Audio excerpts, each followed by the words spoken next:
UPPLৰ পৰা তিনজন সাংসদ আজি কিছুমান বহুত ইম্পৰ্টেণ্ট বিষয়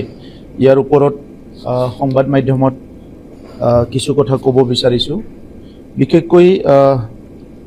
সংবিধানৰ যিটো 131st এমেণ্ডমেণ্টৰ কাৰণে লোকসভাত ডিবেট চলি আছিলে, এইটো যোৱাকালি 2/3 মেজৰিটি নোপোৱাৰ কাৰণে এইটো পাছ নহ'ল। কিন্তু বিষয়টো খুব স্পৰ্শকাতৰ আৰু বিশেষকৈ আমাৰ উত্তৰ পূৰ্বাঞ্চল আৰু বড়োলেণ্ডৰ কাৰণে খুব ইম্পৰ্টেণ্ট। আৰু সেইকাৰণে আমি আমাৰ তৰফৰ পৰা আমি ভাৰত চৰকাৰক কিছু কথা ক'ব বিচাৰিছোঁ, যিটো নেকি যোৱা 30 বছৰে যোৱা 40 বছৰে আমি সংগ্ৰাম কৰি আহিছোঁ। ইয়াৰ জাষ্টিছবিলাক যেনেকৈ পাব লাগে তেনেকুৱা পোৱা নাই। সদায় এটা হাফ হাৰ্টেড এপ্ৰ'চ, এটা হাফ ফিনিছ এটা সলিউশ্যন এটা ওলাই আছে, যিটোৰ কাৰণে উত্তৰ পূৰ্বাঞ্চলত কিছুমান এথনিক কমিউনিটিবিলাক, ট্ৰাইবেলবিলাক টাইম এণ্ড এগেইন মুভমেণ্ট কৰিব লগা হৈছে। কিছুমানে বন্দুকো লৈছে আৰু যোৱা 70 বছৰৰ ভিতৰত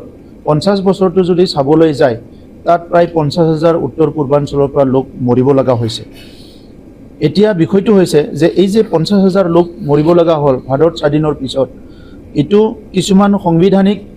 যিটো আমাৰ ৰিড্ৰেছ আছিলে, সাংবিধানিক যিটো ব্যৱস্থা আছিলে, এইটো যদি অলপমান ৰিএলাইন কৰিলেহেঁতেন,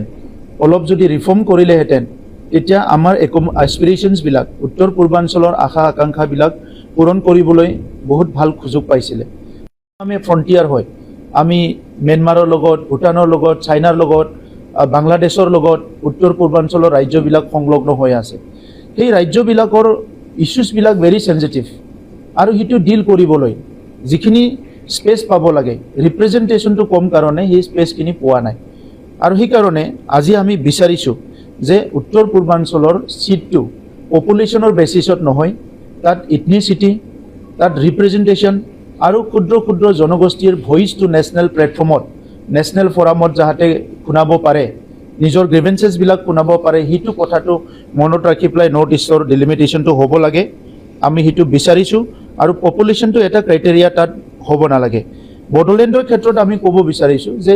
নতুন চেঞ্চাছ যদি হয়, বড়োলেণ্ডত এপ্ৰক্সিমেটলি 40 লাখ পপুলেশ্যন হৈ যাব। গতিকে আমি দেখিছোঁ গোৱাত যদি 15-16 লাখেদি দুটা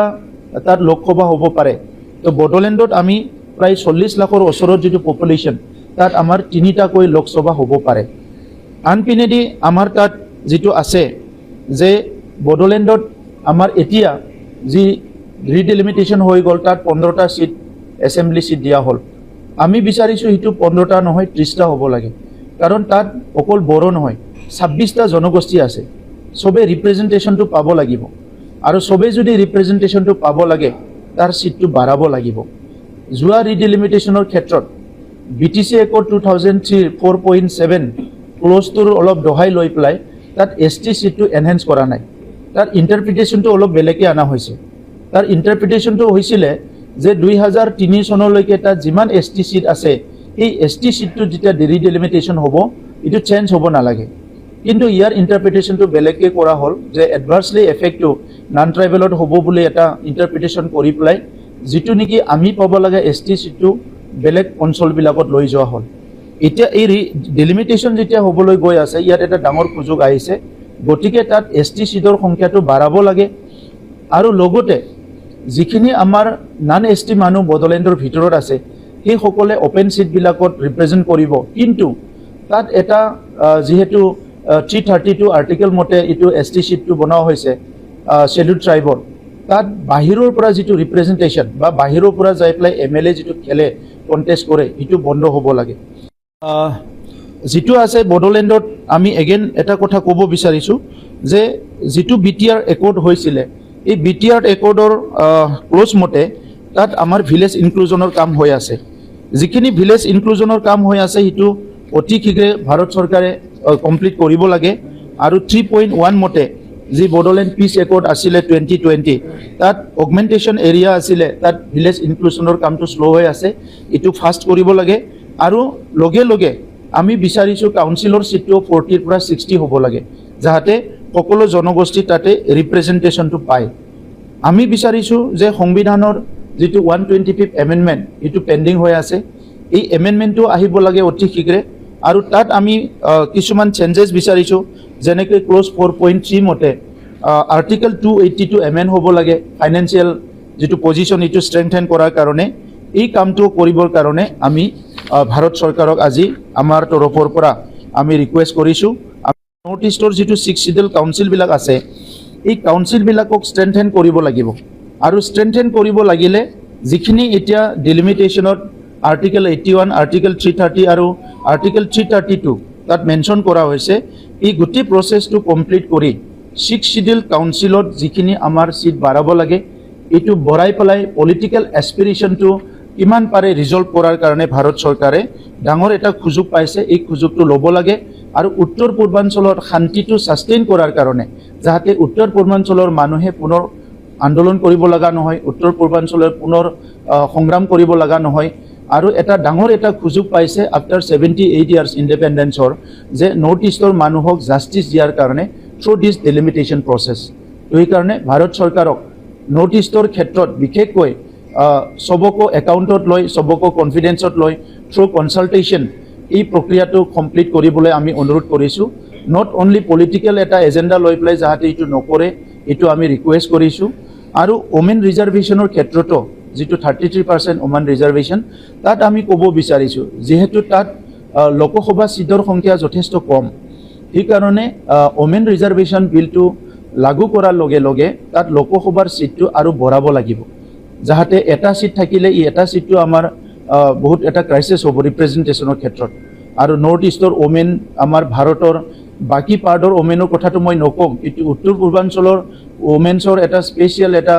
ৰোল আছে যে পিচ বিল্ডিঙৰ ক্ষেত্ৰত হওক ইকনমিক ডেভেলপমেণ্ট হওক ছ'চিয়েল বেলেঞ্চত হওক কালচাৰেল প্ৰিজাৰ্ভেশ্যনত হওক গতিকে বহুতখিনি ৰোল লৈ আছে অনলি পলিটিকেল স্পেচটো নোপোৱাৰ কাৰণে আমাৰ নৰ্থ ইষ্টৰ যিখিনি উইমেন্স আছে তেখেতসকলে আজি নেশ্যনেল পলিচি মেকিং বডিত ভইচ দিব নোৱাৰাৰ কাৰণে আমাৰ কিছুমান প্ৰব্লেমবিলাক আজিলৈকে ছল্ভ হ'ব লাগিছিলে এইবিলাক ছল্ভ হোৱা নাই যিটো BTC একৰ্ড তাত লিখা আছে 2003ৰ পিছত অহা মানুহবিলাক তাৰ বনাফাইড চিটিজেন নহয়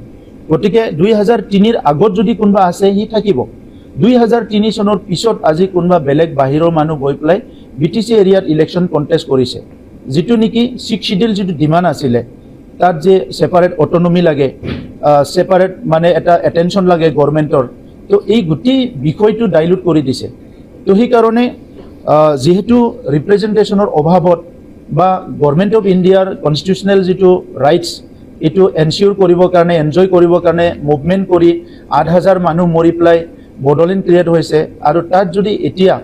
কাৰোবাৰ পলিটিকেল ইণ্টাৰেষ্টৰ কাৰণে ইয়াৰ স্পিৰিটটো ডাইলুট কৰে that will be very unfortunate যিটো নেকি আমি বিচাৰোঁ যে এই ডিলিমিটেশ্যনত এইটো চেঞ্জ হ'ব লাগে আৰু সেইটো আহিব নালাগে পলিটিক্স আৰু বিউৰক্ৰেচিৰ মাজত টনা আজৰা হৈ পেলাই বহুত বিষয়বিলাক আজিলৈকে সমাধান হোৱা নাই আৰু সেইকাৰণে উত্তৰ পূৰ্বাঞ্চলত যিখিনি আমি 6 শিডিউল পাবলৈ সক্ষম হৈছোঁ যিসকলে ষ্টেটহুড বিচাৰিছিলে ফাৰ্ষ্ট ষ্টেট ৰিঅৰ্গেনাইজেশ্যন কমিশ্যন 1956ত আহিল তাত কিছু লেংগুৱেষ্টিক বেচিছত ভাৰতৰ সমস্যাবিলাক সমাধান কৰিলে পৰৱৰ্তী সময়ত আণ্ডাৰ পলিটিকেল কম্পালচন নতুন ৰাজ্যবিলাক গঠন হ'ল